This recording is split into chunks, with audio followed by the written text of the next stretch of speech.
同殯儀館尋親，批評當局停止搜救，更加將列車掩埋係草菅人命。大批親屬計劃到市政府抗議，要求當局交代。周偉祥喺溫州報導。把這個真實消息發布給媒體，我不要通過政府發布的。楊先生連續2日奔走多間醫院尋親，事故中佢失去3個親人。華人嘅太太生死未卜，質疑當局咁快清場，草菅人命，只係顧做 show。為什麼你有100多個人上來撿垃圾，背着大紅旗來作秀，修鐵路？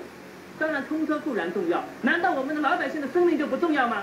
我2點鐘到達事故現場的，然後我們看到武警戰士列隊在那裡整隊歡迎領導，停止了，等了1個多小時，不知道是我們省裡的領導還是鐵道部領導下來，拍手鼓掌做動員。你為什麼不帶屍體去營救？你就在那裡作秀。昨天有一個鐵道部的領導上來，我們很多家屬圍着他要他給解釋。我們遭受到的是特警的強力阻攔，甚至動用武力。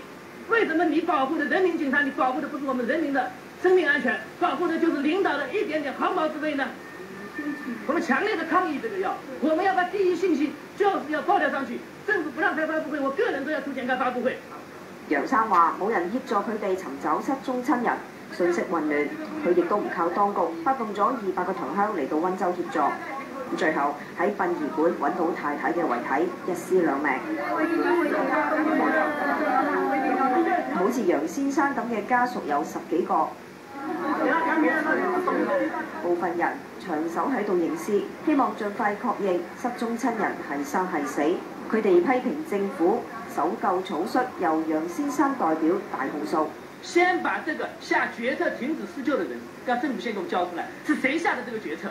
武警戰士沒有領導決策，不敢停止施救的，這個是誰下的命令？停止施救，搶修鐵路，這個命令誰下的？我希望政府把這個人名單先告出來。佢哋話唔係要求賠償，只係希望當局做好善後，又要求盡快認領遺體。當局結束搜救之後咧，殯儀館呢度咧仍不時有屍體咧運入嚟㗎。咁家屬就希望政府可以盡快公布死者嘅名單，同埋協助家屬認領屍體。